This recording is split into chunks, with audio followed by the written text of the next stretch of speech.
How you doing, brother? I'm doing all right. How are you doing today? So David had a story he wanted to relate. What was it about? Mine is in regards to the arrest that when they raided where I was.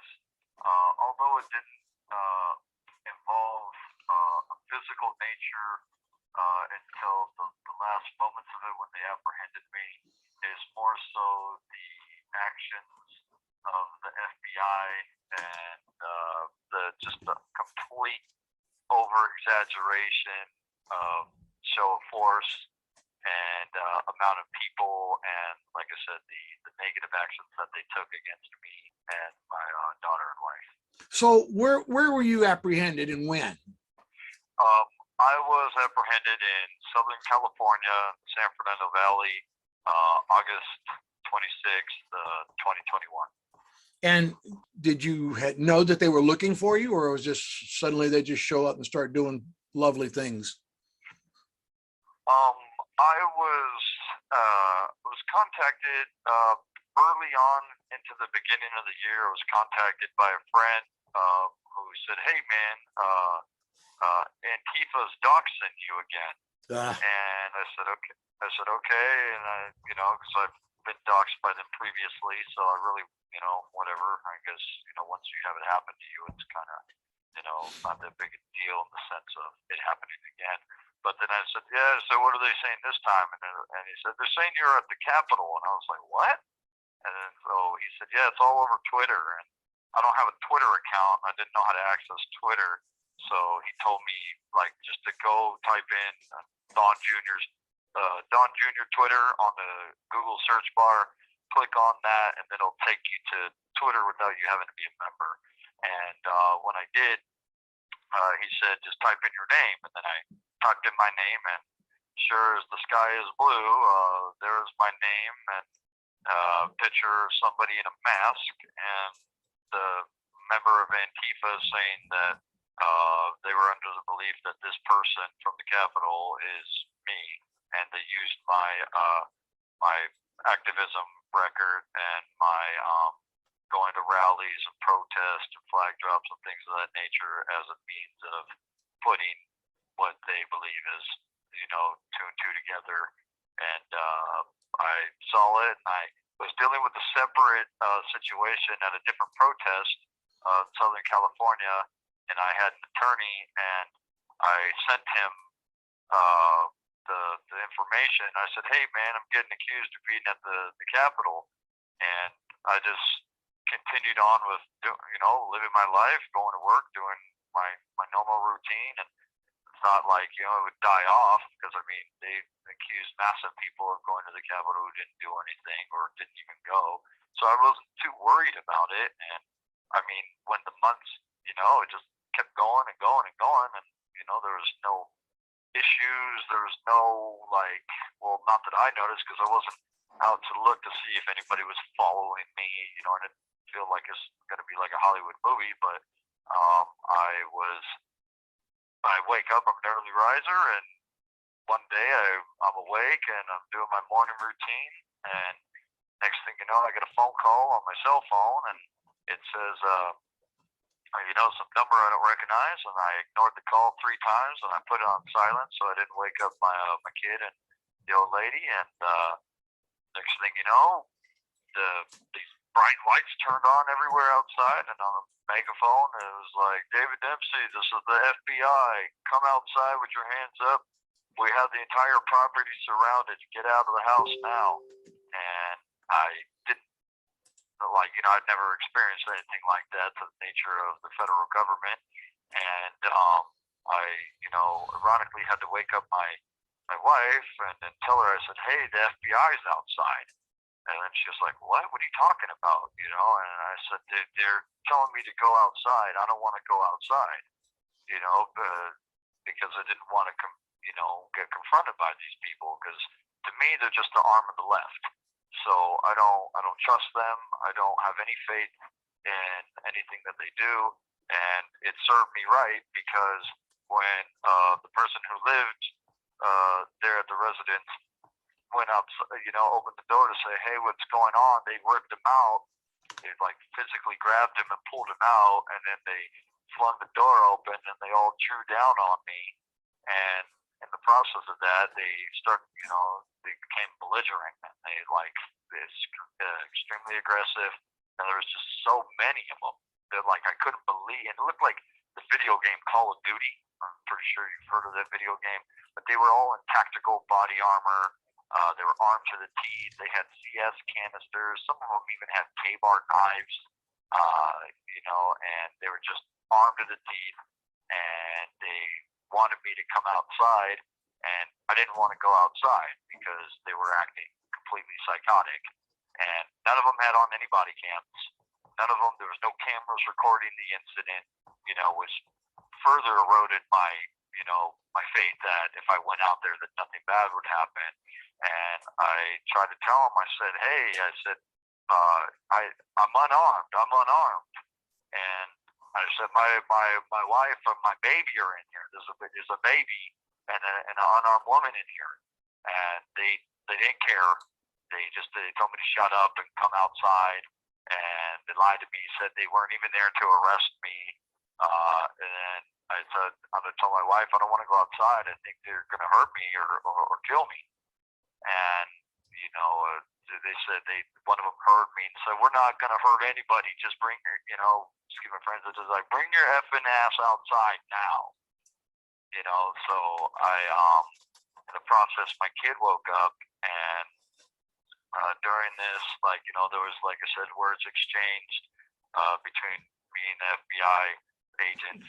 Turns out they're the anti-terrorism task force. That's who they sent. Around the majority of people that they rounded up were arrested by them, which is more insult to injury than anything, because they're referring to us as terrorists, which is like a slap in the face, to everything that I am and stand for. But they demanded, like I said, I come outside. I told my wife, I said, I want you to call my brother, because I wanted like another witness, like somebody to hear. Like, he couldn't be there, but I wanted somebody to be on the phone, so it like lessened the likelihood of something bad happening to me. And in the process of doing that, I was on the phone with my brother. I didn't. It was weird because I didn't know if this would be like, what these people's plan. Like they look at me like a terrorist, and if they think I'm some crazy person who's hell-bent on violence and doing something destructive, like, what will they do to me? And they don't care that I have my daughter and my wife here, and so I called my brother, and, I was talking to him and telling him things that, in case I didn't get to talk to him again. Not out of fear of being arrested if I'm not able to talk. And my daughter ran past me because she woke up, and she didn't understand what was going on, and then she ran to them. She's 4 years old, mind you. She just turned 2 weeks prior. She just turned 4, and the first thing they did was draw down on my daughter, like 5 of them, and they all pointed their rifles at her, starts screaming at her. And then my wife sees it. She starts freaking out. And I'm like, you're pointing guns at my baby? I started becoming belligerent myself and using explicits and, obscene language and whatnot. But it was one of the most demoralizing things to feel, because I felt like I couldn't do anything. Like, here are all these dudes armed and, and body gear and, with rifles and whatnot, and I'm unarmed. I don't know what the hell's going on, and they're pointing guns at my baby, and it's my daughter. Like, I don't only got one kid, and like, who does that? Who points a gun at a 4-year-old? Who in their right mind would think that she's some sort of viable threat to you, and then scream and yell at her as if she's some bad person? And, then they start saying that I'm acting crazy because I'm watching my daughter. Like, they had the beam, the laser sights. Them laser sights. She looked like she was covered in polka dots. because of all the beams that they had, because it was early in the morning. And like I just couldn't understand like why the hell they were doing what they were doing, you know. And then I tried to make a move towards my daughter, and they were like, "Don't move, don't move." And it's just like I said, I felt so helpless and I felt so bad because I was like, you know, all I wanted to do was espouse my love for this country, and there was a man, Donald Trump, that made me feel that I could do that. And then here I am suffering the consequences of loving my country, and agents of it are over here treating me like I'm the biggest threat in the world to it. And they take it out on my daughter. And my wife came, they didn't say anything to her. She was freaking out saying, "Why are you pointing the gun at my baby?" And she picked her up. And I was like, I told them, I said, "Come to me." And then they were like, "Don't go near him, don't go near him." And I just didn't want, I figured if I wrapped them up and they shot anybody, that if they shot me, you know, I was hoping that like my body would be thick enough in the sense that it would prevent the bullets from killing them if they did shoot, because I didn't think that they had any other intention to do that. I don't know if they knew I believe now that they knew that my kid and my wife were there, and they just raided at that particular point in time to make it that much more traumatic and that much more of a like a FU to me and my family as a way of trying to separate. But then I didn't know what their intentions were, and I just didn't want my daughter, didn't want anything to happen to my daughter, didn't want anything to happen to my wife. And they started lying, saying that when I was hugging them, you know, because whether I go to jail or whether something worse happens, you know, I just wanted to hug them again.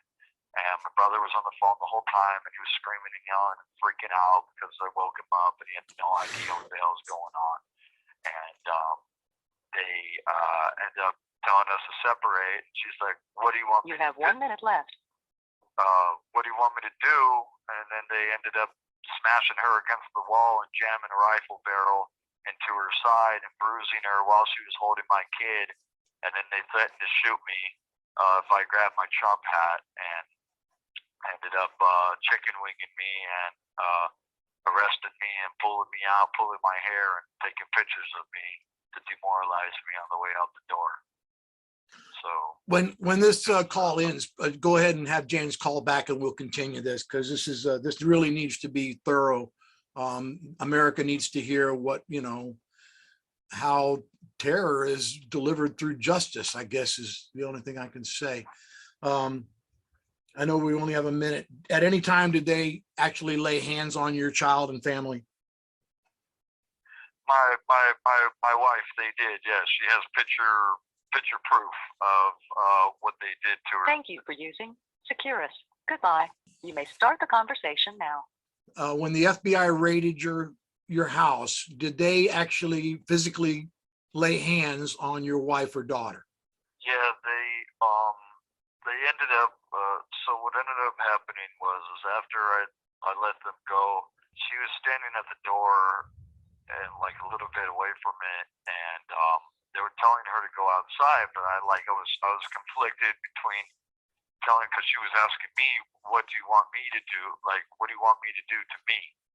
She wasn't really acknowledging them, and I wanted her to be out of there because, like I said, I 100% wholeheartedly believe that they did not come there with the intention of arresting me, and I didn't want her to be away from me, but then I didn't want her near me because I figured she'd be in like the line of fire per se. So I ended up telling her, like, you know, I don't know what I want you to do, because I was freaking out. I didn't like have the answers, which is another thing that like that helpless feeling. And I didn't, you know, I wanted to look at my kid. I wanted to look at my daughter, because she was holding her. Well, they ended up, you know, coming in. They said, we're coming in. And I said, I'm grabbing my hat. You know, I wanted to put on my Trump hat, and, you know, walk out of there with my head high. And they threatened to kill me if I grabbed my Trump hat. And in the process of them coming in, they tried to tell her to move, and she said, "Don't touch me." And they ended up slamming her up against the wall while she was holding my daughter. And then in order to get her to move, they like jammed the rifle that he was carrying, and he smashed it into her rib cage. She has a picture. She took a picture of the bruising, and it had the shape of the rifle barrel. And he smashed it into her while she was carrying my kid. So, unarmed woman holding a baby, and the dude slams her up against the wall. He like face palmed her into the wall with one hand, and then smashed the gun into her side and said, "I said, get the F out now." And, you know, and told her to get outside, and then started pushing her. And like she kept screaming, "Don't touch me. Like, what's wrong with you?" And I started freaking out. I was like, "Don't, you know, don't effing touch her, man." You know, and they ended up, like I said, threatening to shoot me if I grabbed my Trump hat. So I didn't end up grabbing my Trump hat, and they slammed me up against the wall. And then the term chicken winging is like when they put you in handcuffs, and then they grab the cuffs and they lift them up as high as they can towards your shoulders. And so they put you in the shape of what would be the wings of a chicken. And so he did that. He pulled, I have long hair, so he pulled my ponytail, and like when he got my hair, when he got my hands up close enough to my hair, he grabbed my hair, and then that's how they took me out of the house towards the car. And it was like 50 people that was there. I mean, it was dozens of people, dozens and dozens of people, and they lied on their reporting, saying that there was only about like 15 or so people there. It's all lie. They had that paint thing out in the street. There was a multitude of officers. They were extremely disrespectful. They laughed, said it was the funniest thing, that that they were coming to get yet another one. They said, "Check another terrorist off the list, boys. We got another one." To them it was a game. It wasn't somebody's life. It wasn't somebody's daughter. It was them, like they said in their world, checking a name off a list and then calling me a terrorist. And I was, like I said, I was extremely rude after the fact, to them. Then I found out later on that they even criticized my daughter, because my daughter's, a little behind with the speech and stuff. So she can't pronounce, everything correctly, but she saw a school bus going by and she couldn't say school bus correctly. And one of the agents, that was standing there said, "This kid's so stupid, she can't even say school bus right." And they all had a good laugh over it, because my daughter couldn't say school bus right. David, were these FBI agents or were these local law enforcement agents? Could you tell? FBI. There was the people that were just like they were ready for warfare. Did you see any local law enforcement in support of them, or was this purely FBI that you came encounter with? There was 2 LAPD officers that were there, and LAPD was cordial and respectful throughout the entirety of the incident. Whenever I encountered them, they didn't disrespect me. They didn't disrespect my family. They were extremely responsive to, to my request to please tell, my wife this or that. And they did that. FBI was extremely rude, disrespectful, vulgar, obscene, and they thought the whole situation was comical. They, like I said, they criticized my daughter. They threw my wife up against the wall, like face palmed her into a wall, smashed a gun barrel into her side. They were the most outlandish behavior of a law enforcement agency that I've ever seen or dealt with. Everything short of shooting somebody, they pretty much did. And it was, yes, FBI, 100%. It was them. It was not LAPD. They only brought one LAPD, and they were the most respectful at everything, and they said that we don't, you know, the officer said that we don't think you're a terrorist.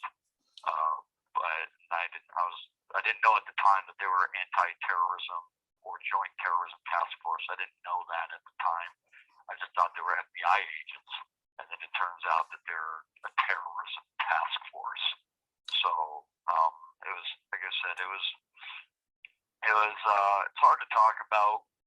Just like I said, I don't think as a parent, I think the worst feeling that a man could have as a father is a feeling that he can't do anything to help his children, and that's what they made me feel like. And I think that it's by design. I think they did it purposefully with that intention of making me like feel like, look, you're nothing, you're no one, and you can't do anything to help anyone.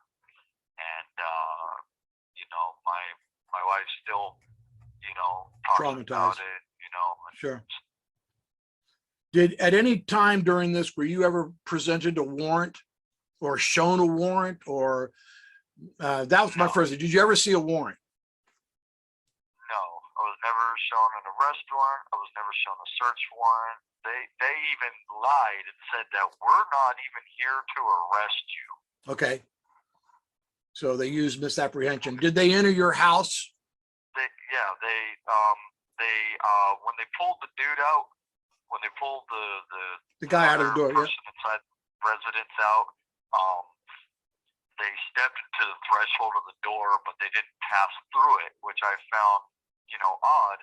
And then eventually they came in when they realized that I wasn't going to willingly come outside because I didn't trust the situation, and I wanted to be as far away from them as possible, because sure. I figured that they would use any means that they could to say that I was defying them and then use that as an excuse to become violent. At a later point, was a warrant ever shown you or shown your attorney? No. Okay. Was anything seized from your property and taken as evidence? Yes. Okay. Can you just briefly describe it? I mean, was there personal effects, or were there things that belonged to you or to your family? They took a very minute amount of things, ironically. They took a Trump 2024 Save America flag. They took the cell phone and another cell phone that belonged to my brother, and that he had left there the previous day. And then they supposedly mysteriously came up with a canister of bear mace that they said was put away in a cubby hole inside of a cabinet, which there was no sprays or anything of that nature in my house. And but those are the only things that they said that they took: 2 cell phones, a Trump 2024 flag, and a canister of pepper spray. Well, you do understand that both the Trump hat and the Trump flag could have caused them to melt and self-combust instantly had they come close to it. So I understand the concern about those 2 items. You know, those are certainly deadly to them. This is a horrible story. And my biggest concern is the amount of PTSD and stress that has been placed on the innocents in your family. I'm not even going to begin to talk about what's happened to you, because you and I have already discussed that, and I am horrified. And so as we go forwards in this, what has your attorney said about the fact that you were not Mirandized, you were not presented with a warrant, your house was searched without warrant, which is warrantless search and seizure, violation of the 4th Amendment. You were never shown a warrant for your own arrest, another violation. Were you ever Mirandized? No. You were never Mirandized. So never Mirandized, never shown a copy of a warrant. They said supposedly in my discovery that they had a warrant that was signed by a Michael Harvey magistrate judge for the 25th of August, for the day previous, but there was nothing shown to me. And then they came back when the residence was empty and then implemented their search. So they did come back and search your property again? Yes, they searched it then, and they searched it again. They searched it that right there, and then the following day they they searched it again, and then they called and told my wife that she can go back to the property and whatnot. But my attorney that I had when I was in California was a different attorney, and the one that I have here, you asked, like, is she aware? She's actively working against me and does not want me to succeed in my defense and has no intentions of doing anything to help me. She's a far left activist who has literally gone against my wishes and done the complete polar opposite of what I've asked her to do, hasn't filed any motions, hasn't done anything that I've asked her to do, and is actively seeking to work with the district attorney against my will. And like we discussed before, I can't afford an attorney, and I'm stuck with the federal public defenders. I wrote an article in the Gateway Pundit that got printed recently to describe the situation that we just talked about, the conditions of the jail, and then the attorney. But yeah, she's not doing anything to help me at all. I feel, I'm screwed with her. There's like, damned if you do, damned if you don't. Well, I'm double damned both ways with this lady. There's no chance. Bad enough I'm in DC, but having her, it's like almost like an Antifa member became an attorney. They're like, yeah, I'll represent you. So that's what it feels like with the attorney that I have. Yeah, and I have I've been personally looking into some of the judges and the attorneys, and their public statements show their incredible bias and hatred, not only of Trump but as his supporters. And so I don't see any way that justice is being served. The federal government is not allowed to be biased according to the Constitution, and everything I've heard you describe has been completely outside of the reins. So David, thank you for your testimony today, because that's truly what it is. This is testimony. The American people should understand that they are now part of a citizen's grand jury of approval. Whether or not your government is serving the justice of the people, or whether it has decided that it supersedes the Constitution whenever it decides the narrative justifies it. David, thank you. We pray for your safety and for your acquittal. And I hope that your family and your child are okay. And again, thank you for your interview today, and do be safe. Absolutely. Thank you for the opportunity to say that and, to give the testimony. God bless you. God bless America. And God bless President Donald Trump. Amen, sir. Thank you. All right. Take care. Have a wonderful